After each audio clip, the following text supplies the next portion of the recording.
안녕하십니까. 오늘은 장림호 감독의 붉은 수수밭을 중심으로 해서 중국 영화에 대해서 좀 짧게 살펴보도록 하겠습니다.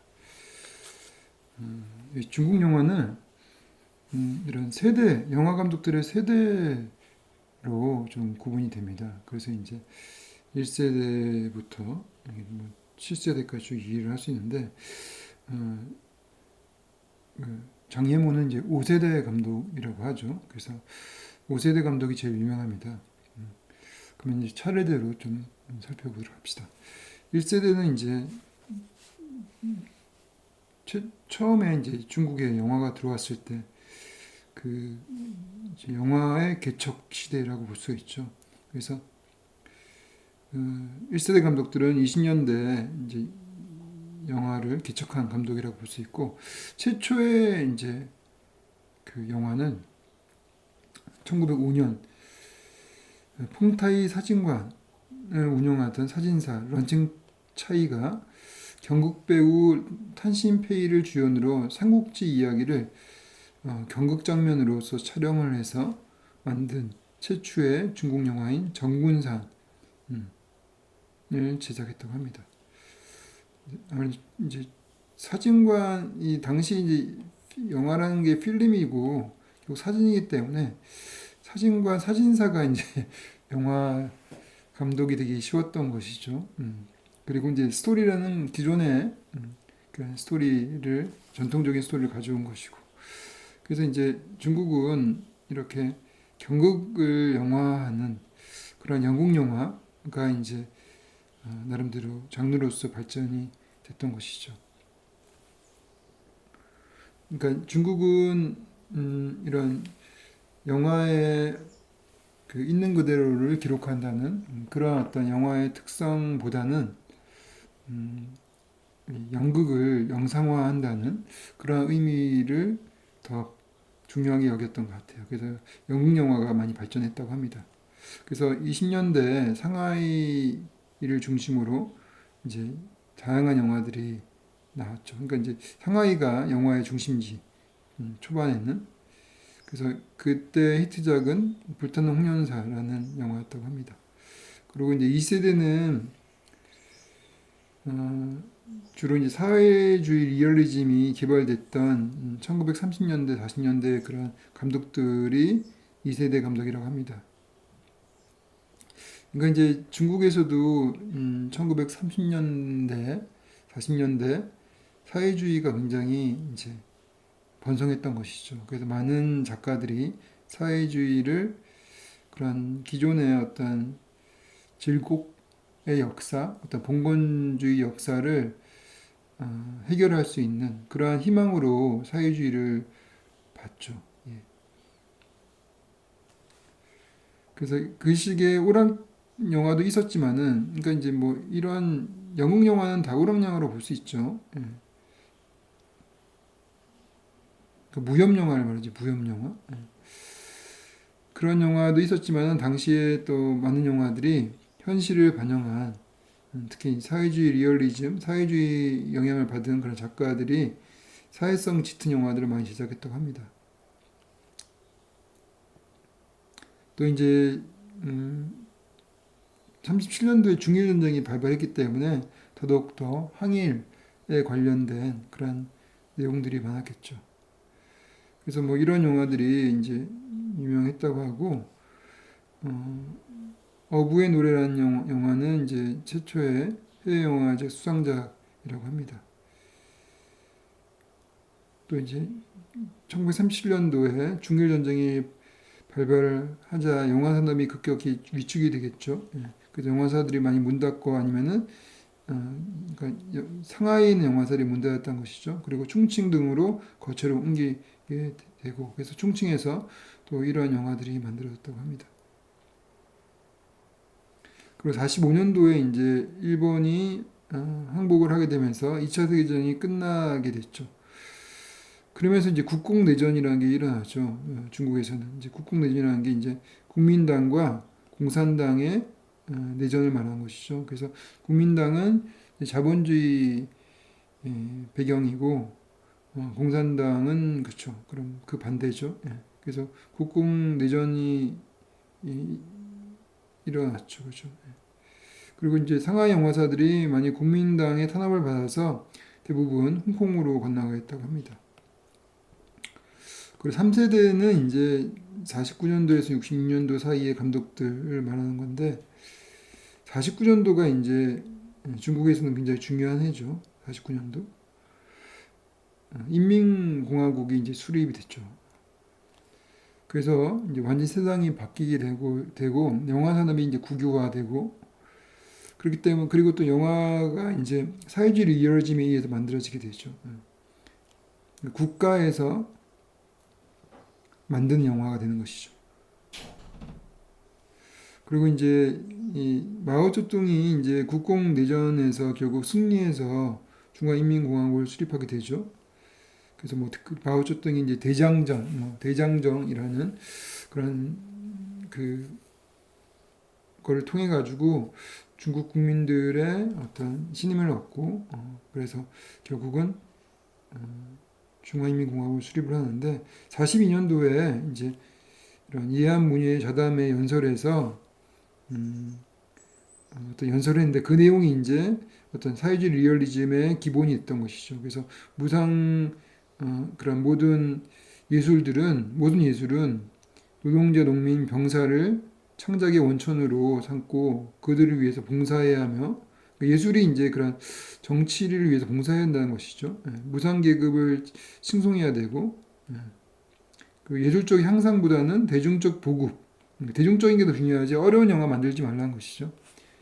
그래서 항상 정치적 기준이 우선이고 예술적 기준은 부차적으로 하는 그런 원칙이 만들어졌죠. 그러니까 이런 원칙이 이제 당연히 어떤 새 시대를 건설하고 사회주의를 건설하는 데는 선전하는 역할, 그 사람들을 이제 계몽하거나 선전하는 역할에는 도움이 될 수 있을지 모르지언정 예술의 입장에서 예술이 발전하는 입장에서는 엄청나게 큰 그런 걸림돌이 되는 것이죠. 그래서 이러한 원칙이 있을 때는 그러니까 한마디로 예술이 정치에 의해서 이용이 됐을 때는 예술은 암흑기로 가게 되는 거죠, 대부분.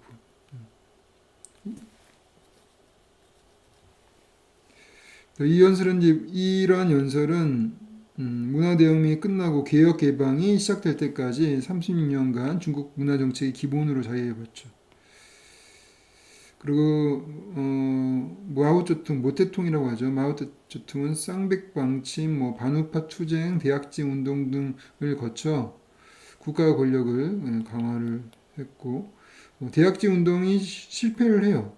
실패를 했지만은 또 나중에 결국 문화 대혁명을 또 일으키죠.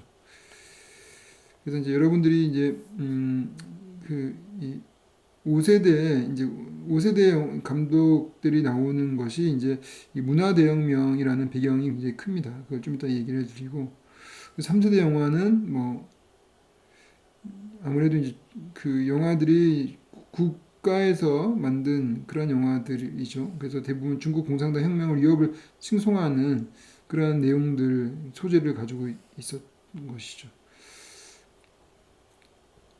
그래서 3세대 영화의 특징은 사회 체제의 우월성, 선전 영화죠. 또 혁명 영화,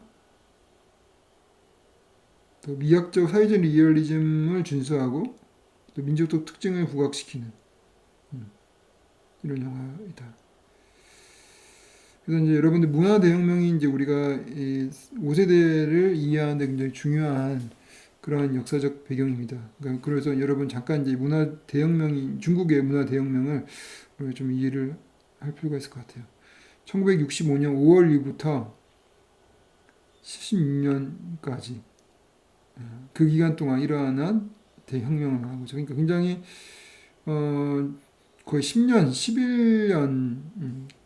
11년간 이어진 거의 이제 11년간 이어진 그런 문화의 어떤 그 획일적인 문화의 시대, 그 획일적인 문화의 시대를 이제 주도한 것이 바로 마오쩌둥인 거죠.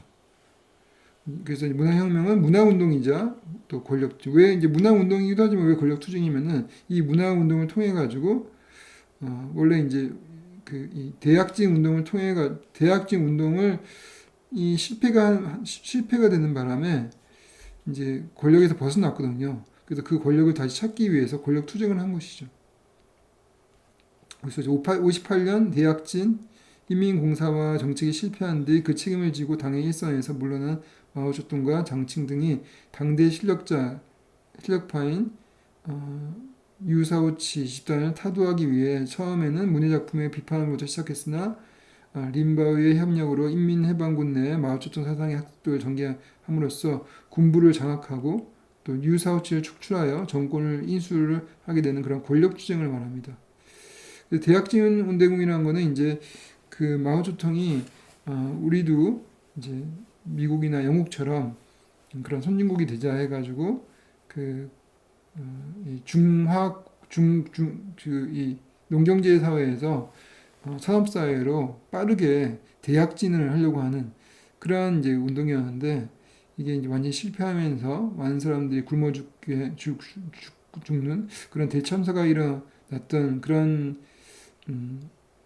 사건이었어요. 근데 그것을 책임지고 우선 물러났죠. 당에서 이제 물러났는데 다시 이 문화대혁명을 통해 가지고 다시 권력투쟁을 통해 가지고 다시 정권을 장악했습니다. 그리고 이제 60년도에는 천안문 광장에서 100만인 집회를 했는데 그때 홍위병들이 모이는데 홍위병들이라는 게 딴 게 아니라 이제 그런 이 젊은 청년들을 이 마오쩌둥이 어떻게 보면은 자신의 권력 투쟁에 선봉에 서게 한 것이죠. 젊은 청년들을. 그래서 젊은 청년들은 아무래도 이제 그런 당시 사회주의의 어떤 이상 이런 것들을 순수하게 생각했기 때문에 이 기존 특히 이제 그런 자본주의에 물든 그런 반동에 대한 흐름에 대한 투쟁을 해야 된다라고 이제 젊은 청년들은 많이 생각을 했겠죠. 그래서 그들을 이용한 것이 바로 홍위병, 그들이 이제 홍위병이 된 것이죠.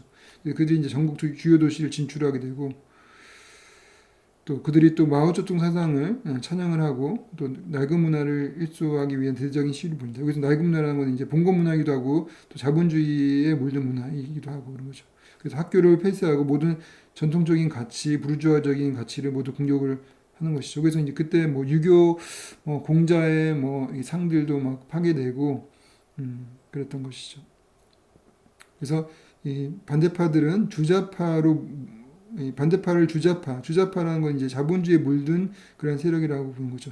이 반대파를 주자파로 몰아서 권력을 탈취를 한 것이죠. 또 69년도에 인민해방군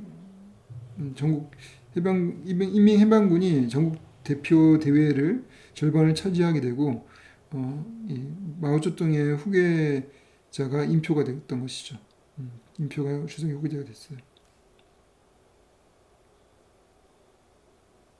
그래서 혁명을 통해서 민주적인 권력 새로운 구조가 창출되기보다도 군인이 민간 간부를 대신하게 되었고 파괴했던 옛 기구들이 다시 살아났던 것이죠. 그리고 혁명의 후계자 대신 희망을 할 수 없는 홍위병을 양산했다라고 되는 것이고, 근데 그렇게 홍위병을 엄청나게 많이 양산을 했는데 나중에 또 68년도에 모택동이 마오쩌둥이 그대들은 나를 실망시켰을 뿐만 아니라 노동자 농민으로부터 중국의 전사들을 실망시켰다는 말을 하기 시작하면서 홍위병을 진압하기 시작했다고 합니다. 그래서 홍위병들과 혁명의 조반파들은 내부 조직 구조의 약화, 중앙의 지지 철회, 군대 진압으로 이제 사라져 가게 됐죠.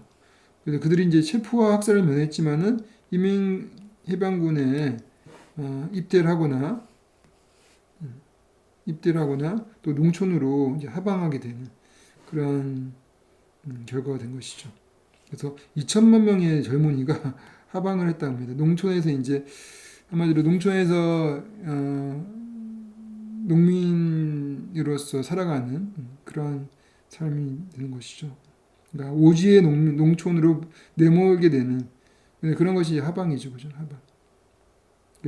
그래서 홍위병이 소멸이 됐어요. 그래서 결국 문화대혁명은 이제 역사적으로 봤을 때 역사적으로 그 역사적인 이런 판단을 했을 때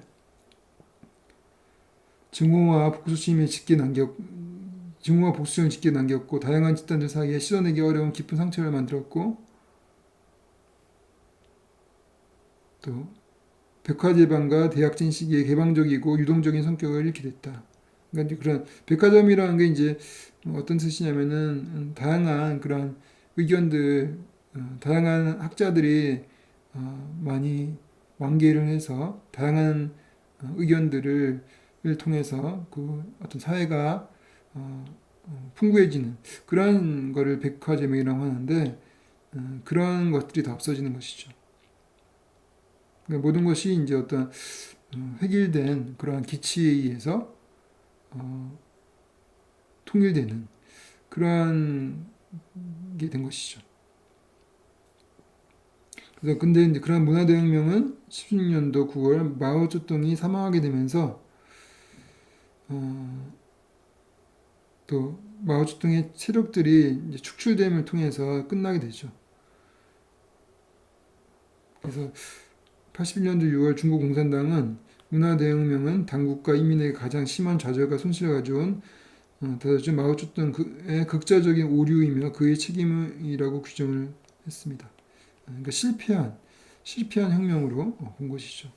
그러니까 수많은 사람들이 죽고 수많은 사람들이 이렇게 아까 말했던 주자파라고 몰려서 죽게 되고 그리고 많은 그런 그러니까 전통 중에서 좋은 것들이 있잖아요. 뭐 봉건 전통이라고 해서 다 나쁜 건 아닌데 그런 좋은 전통까지 다 그 없애버리는 소멸시켜버리는 그러한 파괴적인 혁명이었다고 보는 것이죠.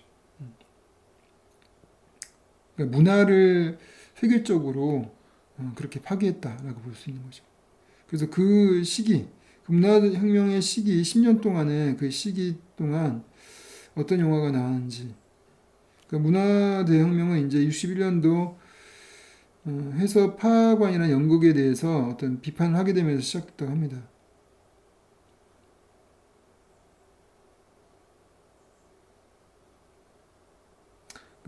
모택동은 이제 당권에서는 빠져나와 있었지만은 대약진 운동의 실패 때문에 기본적으로 대중들은 모택동을 굉장히 좋아한 것이죠. 왜냐하면 모택동이 이제 그 중국인민공화국을 세웠기 때문에 창건한 사람이기 때문에 그런 엄청난 신뢰를 주고 있었고 또 예전에 이제 대장정 같은 걸 하게 되면서 인민을 위한 그런 삶을 살았다고 해서 엄청난 카리스마를 인정을 하고 있었죠. 그래서 모택동이 당시 당권을 차지하고 있었던 유속이 이런 운고 세력들을 이제 자본주의 길을 가는 당권파라고 하고 이제 이런 식으로 이제 몰아세우면서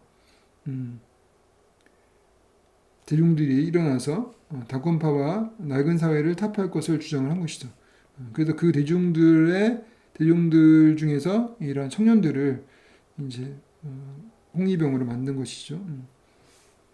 그 대중이란 청소년이었고 노동자였고 군대였다. 청년뿐만 아니라 노동자와 군대, 그러니까 청소년 노동자 군대의 힘을 얻고 문화대혁명을 일으킨 겁니다. 이러한 당권 경쟁은 중국을 혼란과 폭력이 난무하는 무질서의 파국으로 이끌었다. 폭력은 반대 세력의 또 다른 폭력을 불러와 중국은 내정 상황에 돌입하게 되고 합법적인 기구 등이 무력화되고 무정부 상태가 되고 일반 범죄까지 가중되는 폭력적인 광기의 그런 중국 사회가 됐던 것이죠.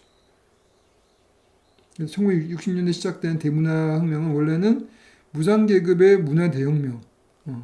무상계급이 이제 청소년 노동자 군인들 이제 무상계급인데 그런 사람들의 문화 대혁명으로 또 농민이죠.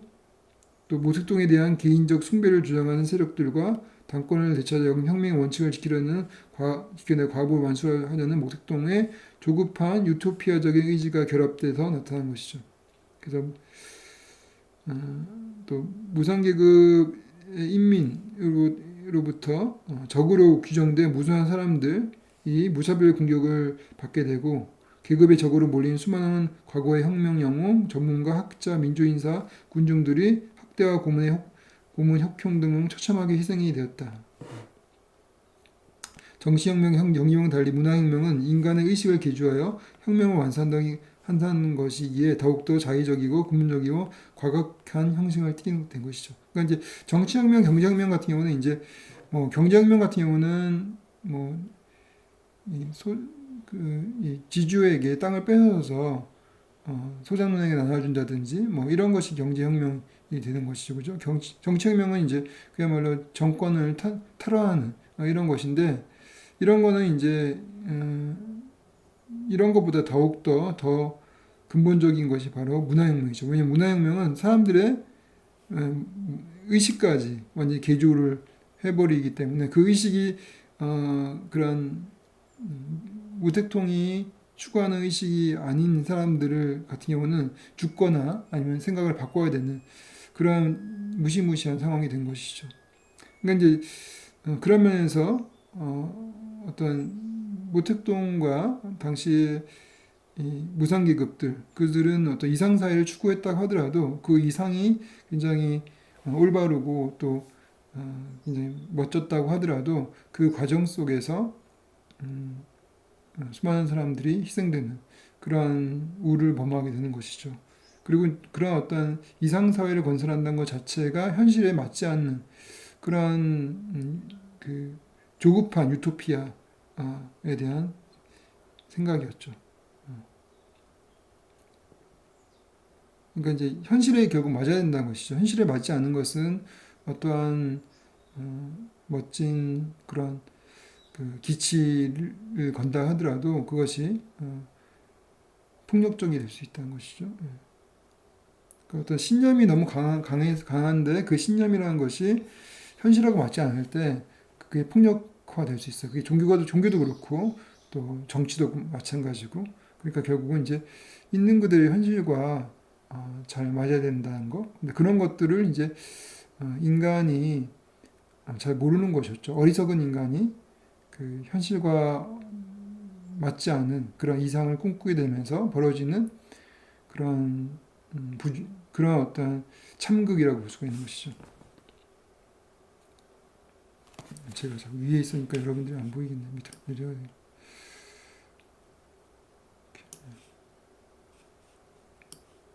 이렇게 해가지고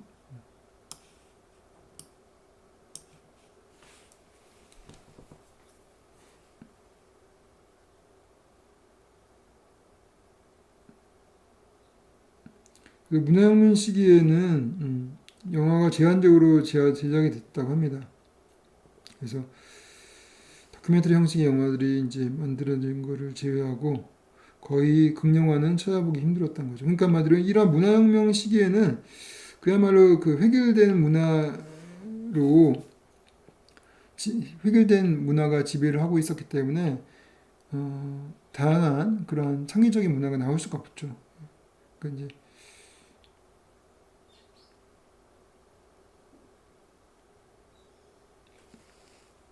그 4세대는 이제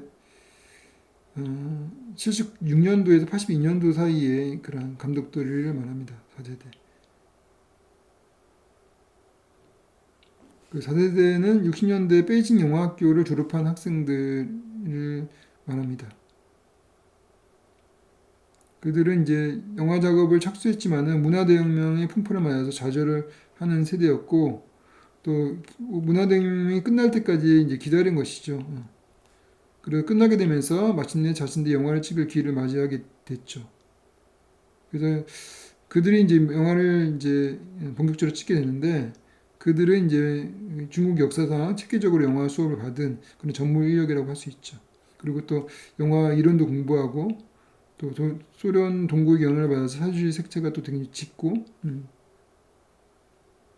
그래서 이런 영화들이 쭉 이렇게 이런 영화들이 있다고 합니다. 저세대 감독들은 시대적인 지향으로 작품 활동에 어려움을 겪은 불행한 감독들이지만은 문화혁명 이후에 탄탄한 영화 지식을 바탕으로 문화혁명 기간 예술적 공백을 메우고 5세대 영화 예술을 이끌어내는 중개자 역할을 수행했다고 합니다.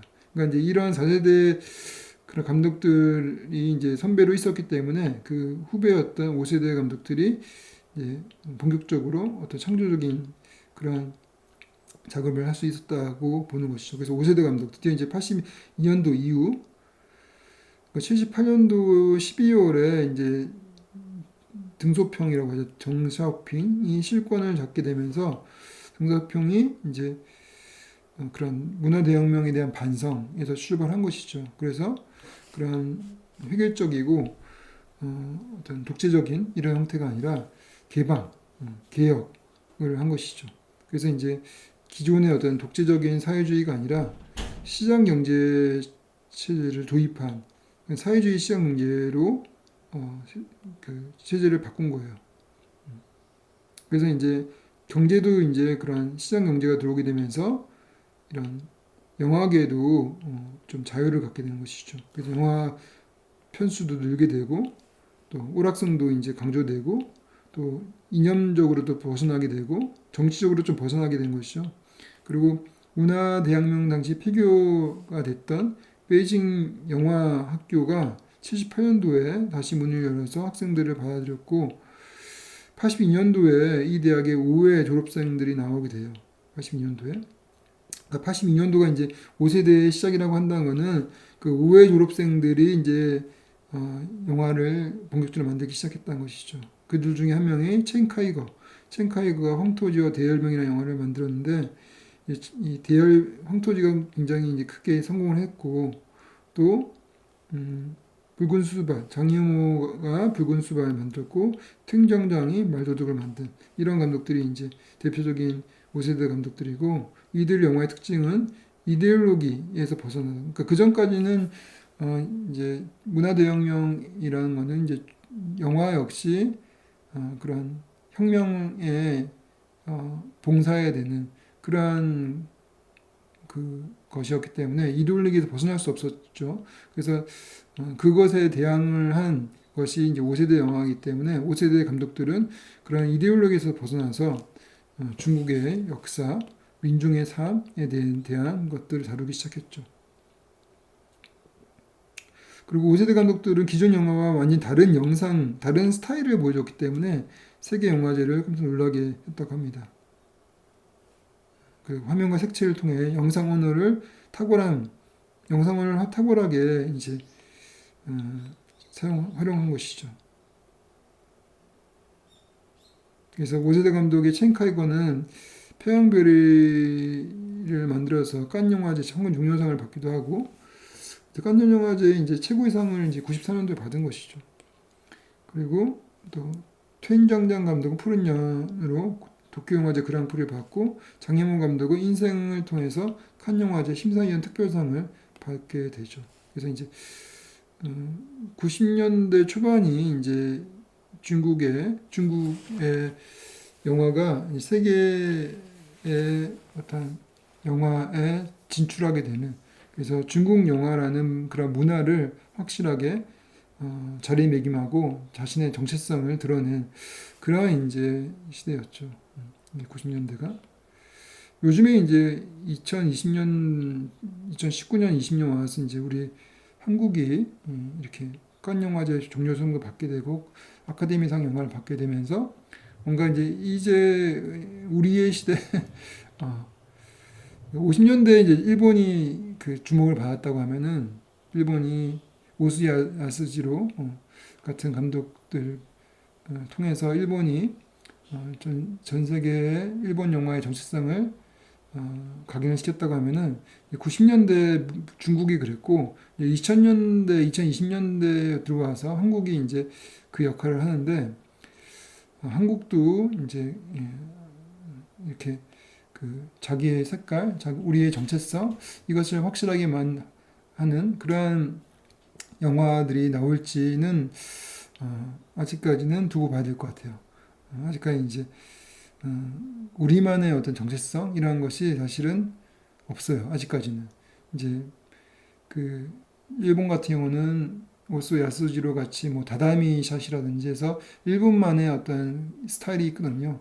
일본 영화의 스타일이 명확하게 서구 영화와 다른 정체성을 가지고 있고 또 이제 오늘 우리가 다룰 이 붉은 수수밭을 비롯한 그런 5세대 감독의 영화들은 또 그 중국만의 어떤 그런 독특한 그런 그 스타일을 보여주고 있어요. 그러면 이제 그걸 통해서 영화사에서 중국 영화와 일본 영화가 이제 하나의 그 정체성을 확실하게 가지고 있는 그러한 흐름으로서 자리 잡게 되는데 그러니까 그 위상을 갖게 되는데 이제 한국이 어떤 정체성으로 자리매김을 할지 그거는 좀 두고 봐야 될 것 같습니다. 예. 이게 그 마치 홍콩 영화처럼 반짝했다가 사라지는 그런 형태가 되면 곤란한데 그렇게 되지는 않겠죠. 예. 근데 아직까지는 그렇죠. 우리가 봉준호 감독의 기생충 그리고 또뭐 황정욱 감독의 오징어 게임 이런 것에서 우리만의 어떤 스타일 이런 것을 우리가 찾기는 그렇게 쉽지는 않은 것 같아요. 네, 그런 면에서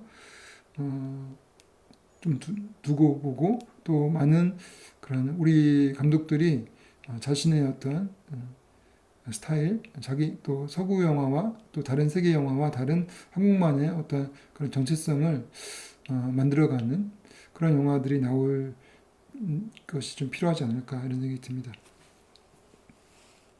그래서 5세대 영화 감독들은 문화혁명을 경험을 했고 그래서 그 기존 영화 전통을 완전히 전복을 하려고 했다는 것이죠. 이런 것이 이제 일종의 항상 영화사에서 어떤 중요한 그 변곡점이 되죠. 그래서 이제 중국의 같은 경우는 5세대 감독 이 시대가 바로 중국 영화의 변곡점이라고 볼 수가 있는 것이죠. 왜냐하면 이제 기존 영화를 완전히 전복을 했기 때문에. 그래서 기존 사회주의 영화 문법을 완전히 파격을 가했고 그 장예모는 또 이렇게 얘기를 했다고 합니다. 우리는 무엇을 독파해야 한다. 전통을 독파하고 과거의 제한을 독파하고 독파하려면 무엇을 이루어야 한다. 이런 얘기를 계속 했다고 합니다.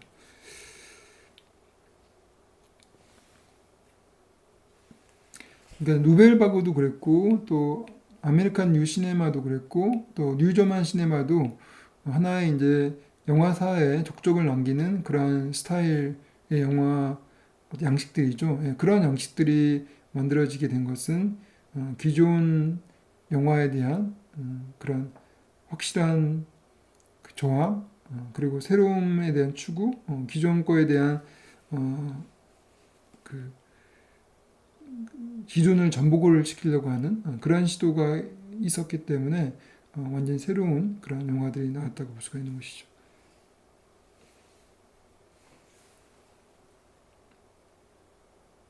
근데 이제 또 나름대로 5세대 영화들이 비판받는 부분들이 있어요. 그건 뭐냐면은 이 영화들이 기본적으로 서구 영화제의 인정을 받게 되면서 이제 부상하게 됐기 때문에 그 아무래도 장혜모 감독도 그렇고 이제 그 5세대 감독들이 아무래도 그런 작품에서 중국의 어떤 민속학적 성격을 서구인의 시각에 맞게끔 우리의 동양의 신비로움을 드러내서 서구인들의 입맛에 맞게끔 그렇게 만들어서 상을 받는다.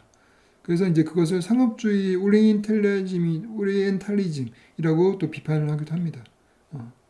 그러니까 이제 이게 우리 한마디로 이제 우리 전통, 우리 동양의 전통을 서구의 입맛에 맞게끔 그렇게 만든다는 거는 내가 상을 받기 위해서 남한테 서구인의 인정을 받기 위해서 그들이 좋아하는 것들을 그들의 입맛에 맞게끔 보여준다는 것은 우리의 전통을 그렇게 왜곡을 시키더라도 그들한테 보기 좋게끔 만든다는 것이죠. 예, 그러면 문제가 되는 것이죠. 예. 그러면 전통에 대한 왜곡이 될 수도 있고 실제가 그렇지 않은데 그것이 또 과장을 시켜가지고 마치 그런 것처럼 그래서 그런 게 없지 않아 있긴 하죠. 그래서 좀 과장된 그런 전통에 대한 해석도 너무 과장된 부분들이 없지 않아 있습니다. 그리고 또 그래서 장예무가 서구인들에게 중국의 어떤 에로틱하고 원시적이고 게으른 이미지를 자꾸 심어준다. 어, 그 동방의 이국적인 정서를 이거조틱한 그런 것들을 이국성을 서구인들에게 팔아먹는다라고 이제 장예문을 비난을 하는 사람도 있습니다. 그리고 장예문은 또 이제 90년대 말에 그 전에는 굉장히 이렇게 아까 기존 거를 혁파하고 굉장히 그런 도전적이고 새로움을 추구했던 그런 그 미학적으로 새로움을 추구했던 감독이었지만은 나중에는 바뀌게 되죠. 그래서 1990년대 말에 이제 중국 체제 내부로 들어가기 시작합니다. 그래서 이제 특히 이제 이런 2002년도에 만들었던 영웅이라는 영화를 보게 되면은 우리나라에서도 개봉을 했고 또 인기가 있었는데 이런 걸 보면은 굉장히 이제 그런 중국의 어떤 사회동포 일통사상 어떤 중국의 어떤 대국 굴기 그런 것을 어, 드러내는 또 강자의 논리를 드러내는 그런 왜냐면 이제 이 영웅이라는 것이 결국은 이제 진나라로 통일되는 그래서 그 진나라를 이제 하나 위대한 나라로 만드는 그런 영화거든요. 그렇기 때문에 이제 현재의 어떤 중국이 그렇게 모든 그 대중국 그러니까 이제 뭐 대만까지 모든 홍콩 대만까지 하나로 해서 대국 굴기를 꿈꾸는 그러한 어떤 이상에 들어가 버렸다는 것이죠. 그런 이상. 그러니까 5세대 감독들은 대부분 문화 대혁명의 상처를 겪고 그들은 운영 방식과 형식 미학을 통해서 자신의 주제의식을 표현하는 데 탁월했다. 그렇지만은 그리고 그런 것이 중국 영화의 다른 새로운 화면을 창조하는 데 이바지했지만은 현재는 그런 직설적인 문제 제기를 찾아보기 어렵다는 것이죠. 그러니까 체제에 순응해 버렸다는 것이죠. 그래서 그런 것 때문에 이제 또 그런 그 선배들의 체제 순응에 대한 행동에 대한 저항으로서 6세대가 나오게 돼요. 90년대 이후에 그들이 이제 반기를 들고 등장을 해서 이들은 5세대의 후배들이죠. 또 이들은 1989년도에 천안문 사태를 겪었죠. 그래서 천안문 사태에서 많은 사람들이 공산당에 의해서 유혈 진압되는 것을 목격했던 그런 대학생들이었죠. 그래서 그들은 어, 그들의 저항이 실패를 했지만은 그래서 정치적으로는 아무런 역할을 할 수가 없었지만은 나름대로 문화적으로 저항을 하려고 하는 게 있었던 것이죠. 그래서 뭐 지하장커나 로우쇼, 왕샤오샤이 뭐 이런 대표되는 6세대 감독들이 있는 것이죠. 근데 이들은 이제 실험성이 많고 예술성을 치우친다는 비판을 받기도 하지만은 어떤 중국의 삶이라든지 현실을 드러낸다는 그러한 어떤 긍정적인 면을 가지고 있죠. 그래서 지하장커가 이제 대표적인 감독인데 베니스 영화제에서 스틸 라이프라는 영화로 황금사자상을 받기도 합니다. 그리고 그들의 영화라는 건 당연히 중국 당국에 금지가 되기 때문에 어떤 독립 영화로서 지하 영화로 된 것이죠. 지하 영화라고 볼 수 있는 것이죠. 숨어서 만드는 그런 영화.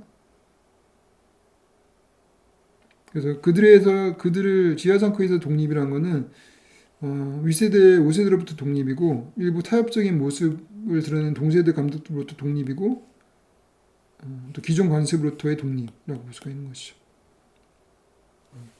그리고 또 7세대 2000년대 이후에 아무래도 이제 신세대들 그런 디지털 환경에 그 익숙한 신세대들 그들이 이제 7세대를 이루고 있죠. 70년대 이후 출생한 이들로서 아무래도 이제 완전 디지털 세대는 아니고 그러니까 디지털 이주민이라고 할 수 있죠. 디지털 네이티브가 원주민이 아니라 네이티브가 아니라 그런 사람들이 이제 이런 영화를 만든다라고 볼 수 있습니다. 이렇게까지 이제 중국 영화를 좀 정리를 할 수가 있을 것 같고.